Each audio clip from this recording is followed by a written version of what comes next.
Il-Prim Ministru Robert Abela m'għandux saħħa biex jiddefendi lill-poplu Malti u dan rajnieh fil-każ tal-ftehim illi sar ma' Vital u Stewart kif ukoll fid-deċiżjoni li tingħala l-linja nazzjonali tal-ajru l-Air Malta.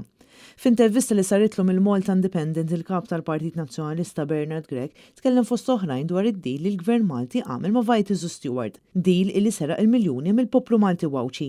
Robert Abela għadu sal-lum ikaxkar saqajh biex il-poplu jingħata lura dawn il-flus kollha li nsterqu. Robert Abela sfortunatament m'għandux is-saħħa lanqas morali illi kun jista' jiddefendi lill-poplu Malti wawċi. Tantu hekk illi aħna tajnieh fuq platt il-kooperazzjoni tagħna, offrejnilu sa mill-bidunet illi nkunu qegħdin nappoġġjaw lilu jekk jiftaħ kawża lil Stewart biex ikun jista' jirkupra l-miljuni li dawn ħadolna mingħajr m'għamlu ebda investiment.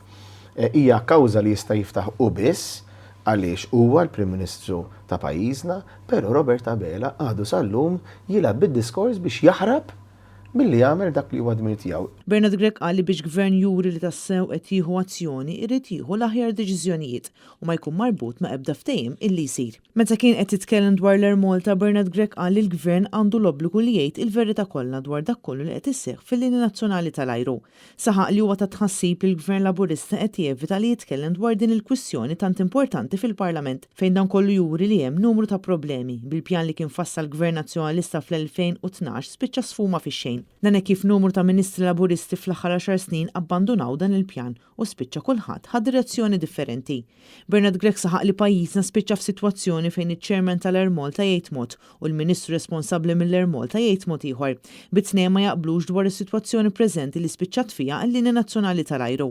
Fil-fatt iċ-Chairman qal li din se tagħlaq sal-aħħar tas-sena, fl-waqt li Clyde Caruana insista li għadhom għaddejjin in-negozjati mal-Kummissjoni Ewropea.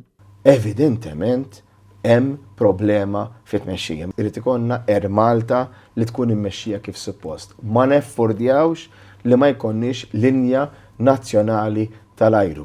Għaliex?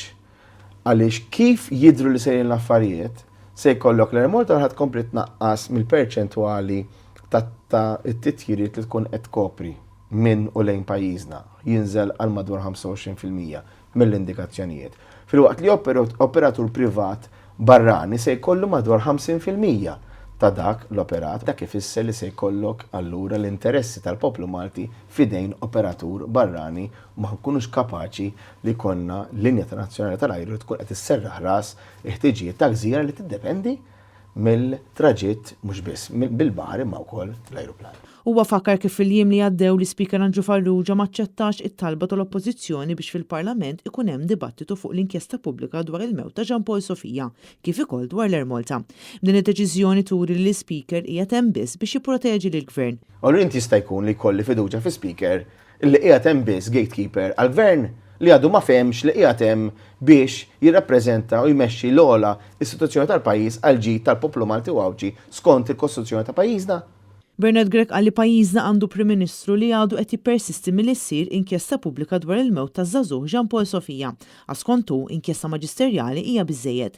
Iżda sal-lum Isabel Bonnici om Jean Paul għadha qed titlob biex issir din l-inkjesta u tinkixef il-verità kollha ħalli fil-futur ma jerġgħux iseħħu traġedji simili. U dwar il-Kummissarju tal-Istandards Bernard Gregg qal li l-Partit Nazzjonalista kellu raġun meta ma kienx favur il-ħatra ta' Joe Azzopardi. Dan hekk kif sa issa d-deċiżjonijiet li ttieħdu minnu kienu deċiżjonijiet li kellhom l-intħil min-naħa tal-Gvern. Fis-stess intervista Bernard Gregg tkellem ukoll dwar il-ħatra ta' President tar-Repubblika fejn finqas minn sena jasal fit-tmiemu it-terminu ta' George Vella. U sa issa il-Prim Ministru Robert Abela għadu ma għamel ebda komunikat mal-kap tal-Oppożizzjoni sabiex tkun diskussa il-persuna li għandha tieħu din il-karga s-sena d-dieħla.